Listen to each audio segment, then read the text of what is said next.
بسم اللہ الرحمن الرحیم۔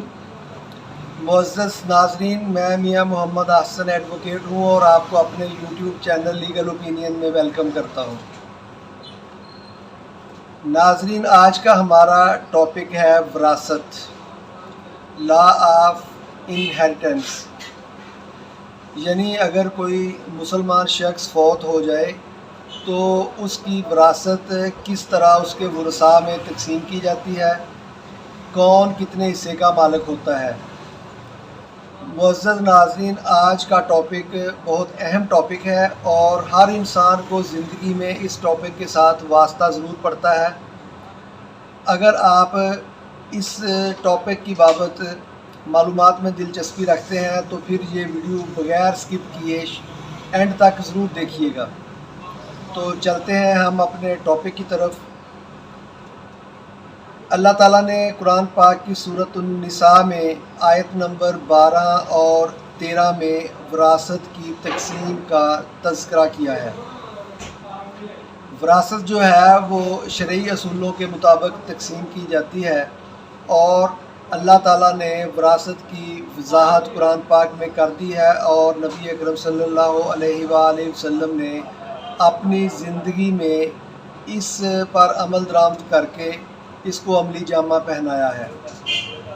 تو وراثت جو ہے اس کو چند شرعی اصولوں کے مطابق تقسیم کیا جاتا ہے، یعنی وراثت کے چند بنیادی اصول ہیں جو سب سے پہلے ہم ڈسکس کر لیتے ہیں، بعد میں ہم پھر اس کے حصے جو ہیں وہ نکالنے کے طریقے کو ڈسکس کریں گے۔ سب سے پہلے نمبر 1، جس شخص کا مال وراثت کے لیے موجود ہو وہ شخص فوت ہو چکا ہو، کسی کی زندگی میں اس کا جو حصہ ہے یا اس کا جو ترکہ ہے یا اس کی جو وراثت ہے اس کو تقسیم نہیں کیا جا سکتا۔ نمبر 2، مال جو تقسیم کیا جا رہا ہو وہ موقع پر موجود ہونا چاہیے، یعنی اندازوں یا جو ہے وہ نظریات پر کہ فلاں جگہ سے آ جائے گا یا آ سکتا ہے یا اتنا منافع ہو سکتا ہے، اس طرح نہیں۔ جس مال کی وراثت تقسیم کرنی ہو اس کا موجود ہونا ضروری ہے۔ نمبر 3، جو وارثان ہیں ان کا زندہ ہونا ضروری ہے۔ اگر کوئی وارث فوت ہو چکا ہو تو وہ وراثت میں حصہ دار نہیں ہو سکتا۔ نمبر 4، کافر مسلمان کی وراثت میں حصہ دار نہیں ہو سکتا۔ نمبر 5، قاتل مقتول کی وراثت میں حصہ دار نہیں بن سکتا۔ یہ 5 وراثت کے تقسیم کے بنیادی اصول ہیں، ان پر عمل پیرا ہو کر وراثت کو تقسیم کیا جا سکتا ہے۔ اور اس کے علاوہ وراثت کی تقسیم کے لیے ایک جنرل اصول یہ بھی ہے کہ وراثت میں قریب کا رشتہ دار دور کے رشتہ دار کو رد کر دیتا ہے، یعنی قریبی رشتہ دار کی موجودگی میں نیکسٹ جنریشن جو ہے وہ وراثت کی حصہ دار نہیں بن سکتی۔ مثلا بیٹے کی موجودگی میں پوتا جو ہے وہ وراثت میں حصہ دار نہیں بن سکتا، اور اسی طرح باپ کی موجودگی میں دادا وراثت میں حصہ دار نہیں بن سکتا۔ تو اس طرح یہ طریقے جو ہیں ان کے مطابق وراثت کو تقسیم کیا جاتا ہے۔ اور اب ہم دیکھ لیتے ہیں کہ ڈسکس کر کے کہ شیئرز جو ہیں وہ وراثت میں کس طرح بنتے ہیں اور کون سا وارث جو ہے وہ کتنے شیئر کا حصہ دار بنتا ہے۔ سب سے پہلے جو وارث کی وراثت ہوتی ہے میت کی، اس میں سے سب سے پہلے اس کی تجہیز و تکفین کے اخراجات منہا کیے جاتے ہیں۔ اس کے بعد اگر میت پر کوئی قرض واجب ہو یا کہ اس نے کسی کا قرضہ دینا ہو تو وہ قرضہ دیا جاتا ہے، اور پھر اس کے بعد میت نے اپنی زندگی میں اگر کوئی وصیت کی ہو تو اس وصیت کا حصہ جو ہے اس کو بھی نکالا جاتا ہے۔ واضح رہے کہ کوئی شخص اپنی زندگی میں اپنی جو جائیداد یا مال ہے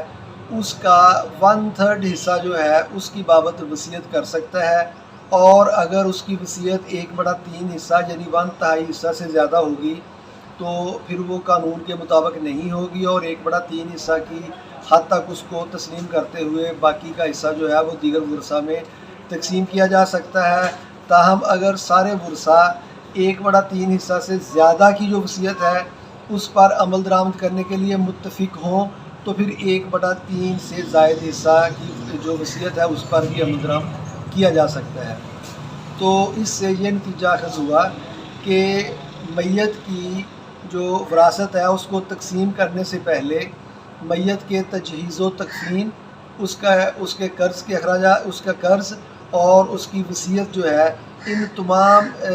کو اکٹھا کر کے اس پراپرٹی میں سے یا اس جائیداد میں سے منہا کر لیا جاتا ہے، اور جو باقی رقم بچتی ہے وہ اس کے ورثاء میں تقسیم کی جاتی ہے۔ تو اس کے ورثاء میں تقسیم کرنے کے لیے سب سے پہلے والدین کا رائٹ ہوتا ہے۔ جو میت ہے اس کا والد اس کی جو بقیہ پراپرٹی بچی تھی تجہیز و تکفین، قرض اور وصیت کے بعد، اس میں سے ٹوٹل پراپرٹی کے 6 حصے کا حقدار ہے، یعنی 1/6 حصہ والد کو دیا جائے گا، اور اسی طرح 1/6 حصہ والدہ کے حصے میں آئے گا، اور 1/8 حصہ جو ہے وہ میت کی بیوہ کو ملے گا۔ اس میں سے ٹوٹل کا 1/6 والد کو، ٹوٹل کا 1/6 والدہ کو، اور اسی طرح ٹوٹل کا 1/8 جو ہے وہ میت کی بیوہ کو، یا اگر مرنے والی خاتون ہے تو اس کے وہ مرنے والی خاتون جو ہے اس کا حصہ جو ہے وہ تھوڑا ڈفرینٹ ہے، وہ ہم بعد میں اس کو ڈسکس کرتے ہیں۔ تو اس میں سے اس طرح نہیں کرنا کہ 1/6 حصہ والد کا نکال کے باقی جو بچا اس میں سے 1/6 حصہ والدہ کا، اور جو باقی بچا اس میں سے 1/8 حصہ جو ہے وہ بیوہ کا، اس طرح نہیں ہوتا۔ ٹوٹل کا 6واں حصہ والد کا، 6واں حصہ والدہ کا، اور 8واں حصہ جو ہے وہ بیوہ کو دے دیا جاتا ہے، اور اس کے بعد جو باقی کا حصہ بچتا ہے وہ میت کی اولاد میں تقسیم کیا جاتا ہے۔ میت کی اولاد میں تقسیم کرنے کے لیے جو اصول یا طریقہ کار شرع نے بیان کیا ہے وہ یہ ہے کہ ہر بیٹی جو ہے اس کو 1 حصہ ملے گا، اور بیٹا جو ہے اس کو 2 حصے ملیں گے، یعنی بیٹے کو ڈبل ملے گا، اور بیٹی جو ہے وہ اس کا نصف یا 1 حصے کی وارث ہوگی۔ بیٹا جو ہے وہ ڈبل کا یعنی 2 حصوں کا وارث ہوگا۔ مثال کے طور پر اگر کوئی وارث ہے اور اس وارث کی جائیداد یا پراپرٹی جو ہے وہ فار ایگزامپل 50 لاکھ روپے ہو، اور اس کی اولاد میں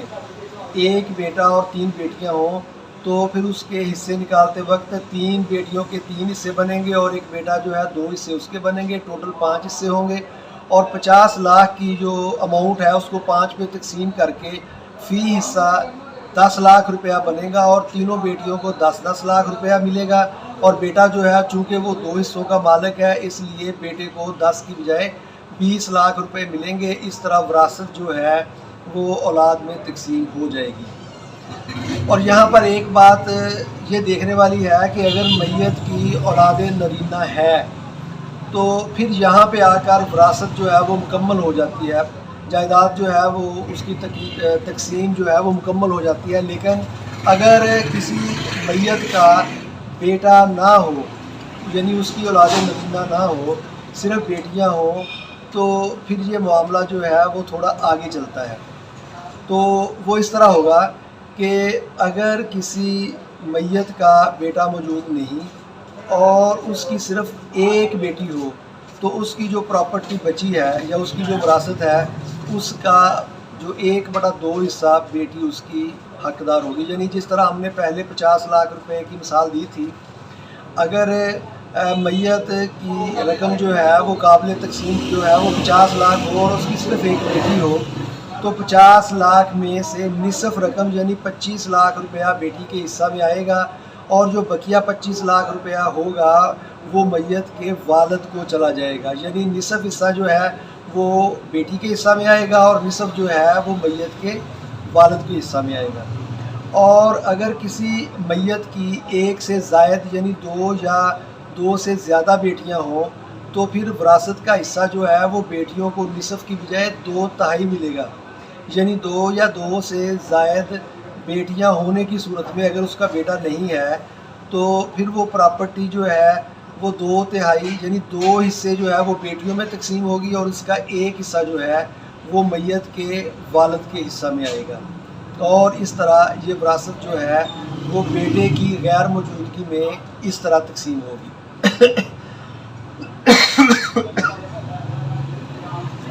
اب اگر فوت ہونے والی بیوی ہے، یعنی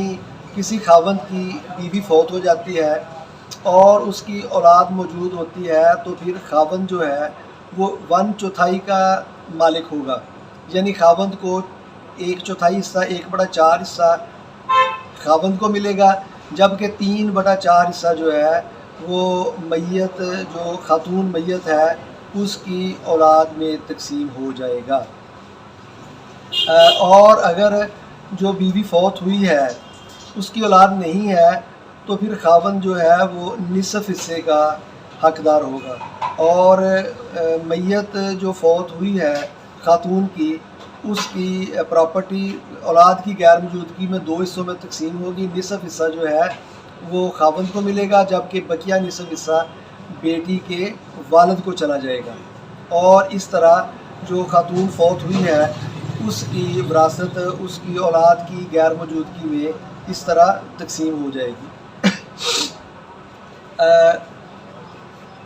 اگر کوئی خاوند یا میت جو فوت ہوئی ہے اس کی اولاد نہیں ہوگی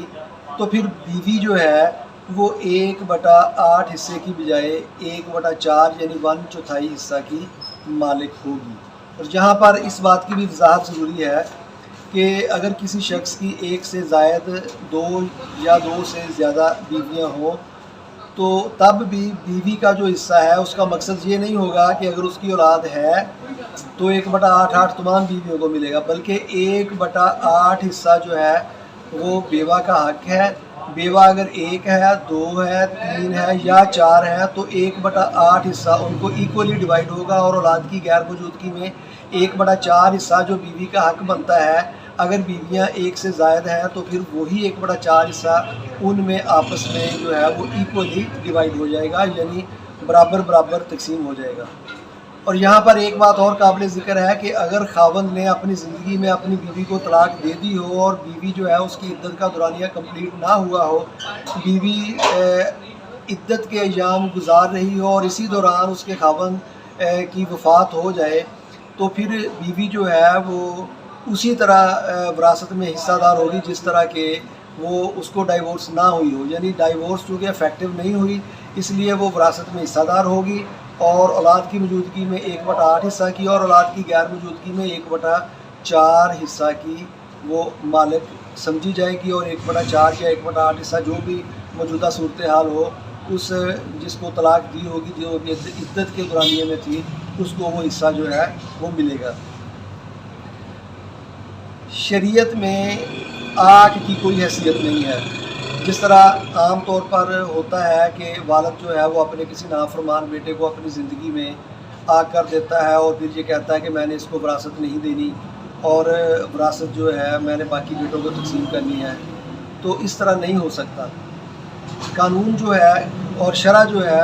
وہ آگ کا کانسیپٹ نہیں مانتی۔ اگر کسی نے اپنی زندگی میں اپنے بیٹے کو آگ بھی کر دیا ہو تو اس کی وراثت میں وہ برابر کا حصہ دار ہوگا، اور اگر وہ بیٹا جو ہے جس طرح میں نے جنرل اصولوں میں بتایا تھا کہ کافر جو ہے وہ مسلمان کا وارث نہیں ہو سکتا، اگر کسی کا ناخلف یا نافرمان بیٹا مرتد ہو جائے اور دائرہ اسلام سے باہر نکل جائے تو باپ کی جو ہے وراثت میں وہ حصہ دار نہیں رہے گا، اور باپ کی جو ہے وہ فوتیدگی کے بعد اس کو وراثت میں حصہ نہیں دیا جائے گا۔ اور ایک اصول میں نے یہ بھی شروع میں بتایا تھا کہ قاتل مقتول کی پراپرٹی میں وراثت کا حقدار نہیں ہوتا۔ اگر کوئی نافرمان بیٹا اپنے بیٹے کو خدا نخواستہ قتل کر دے تو پھر اس کی وراثت میں وہ بیٹا جو ہے وہ حصہ دار نہیں ہوگا، اور اس کو جو شرع اور قانون دونوں جو ہیں وہ اس کو تسلیم نہیں کرتے کہ وہ وراثت میں اس کا حقدار یا حصہ دار گردانا جائے گا۔ اور لے پالک بیٹا جو ہوتا ہے، یعنی جو لے کر کسی اور سے پالا جاتا ہے، وہ نان و نفقہ کا تو حقدار ہوتا ہے، لیکن وہ وراثت میں اس کا کوئی حصہ نہیں ہوتا۔ لے پالک بیٹا کسی باپ کی وراثت میں کسی طور پر بھی حقدار یا حصہ دار نہیں ہوتا۔ اور اس طرح عام طور پر جب یہ رشتہ دار جو ہوتے ہیں ان میں جب وراثت تقسیم کی جاتی ہے تو حصے پورے کمپلیٹ ہو جاتے ہیں، اور بعض اوقات کچھ تقسیم کی جمع تفریق میں کچھ اس طرح بھی ہو سکتا ہے کیونکہ تھوڑی بہت پراپرٹی ساری تقسیم کے بعد پھر بچ جائے اس کا کچھ حصہ۔ اگر کوئی اس طرح کی صورتحال ہو تو وراثت کی تقسیم کے بعد اگر کچھ حصہ بچ جائے گا تو وہ قریبی مرد رشتہ داروں میں تقسیم ہوگا، جس طرح کے چاچا اور تایا وغیرہ یا تایا کی اولاد وغیرہ، تو پھر وہ ان میں تقسیم ہوگا۔ اور وراثت میں یہ بھی بات بیان کرنی ضروری ہے کہ بیٹی جو ہے وہ نصف حصہ کی حقدار ہوتی ہے، اور پوتی جو ہے وہ 1/6 حصہ کی حقدار ہوگی۔ اگر کسی طور پر پوتی کو وراثت کی تقسیم میں حصہ دار وہ بنے تو پھر اس کو 1/6 حصہ دیا جائے گا، اور اسی طرح ماں جو ہے اس کی غیر موجودگی میں دادی جو ہے وہ بھی 1/6 حصہ کی حقدار ہوگی۔ یہ آج کا ٹاپک تھا جس میں جو وراثت ہے اس کی تقسیم کی بابت ہم نے ڈسکس کیا۔ یہی عام طور پر عزیز رشتہ دار ہوتے ہیں جن میں وراثت تقسیم ہوتی ہے، اور وراثت کے اصول جو ہیں وہ شرعی طور پر اور قانونی طور پر یکساں ہی ہیں، اور ان میں کوئی کنٹراڈکشن نہیں ہے۔ تاہم اب یہاں تک تو معاملہ جو ہے وہ کنٹراڈکشن سے بالا تھا، اور ایک ٹاپک ہے جس میں دادا اور پوتے جو ہیں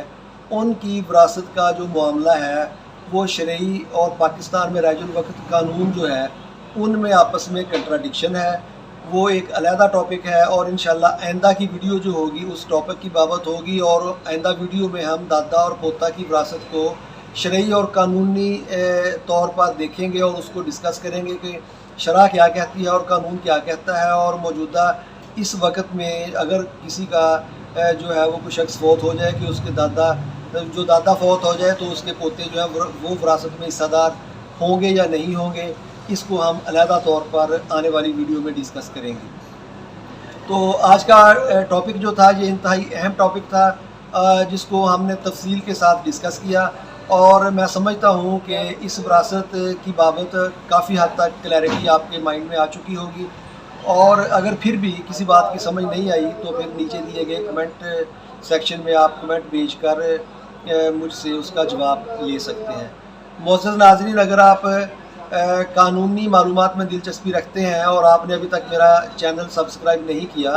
تو آپ میرا چینل جو ہے وہ سبسکرائب کر لیں، اور مجھے جو ہے وہ آپ کے فیڈ بیک کا بھی انتظار رہے گا۔ آج کا ٹاپک کمپلیٹ ہوا۔ اللہ تعالیٰ میرا اور آپ کا حامی و ناصر ہو۔ السلام علیکم۔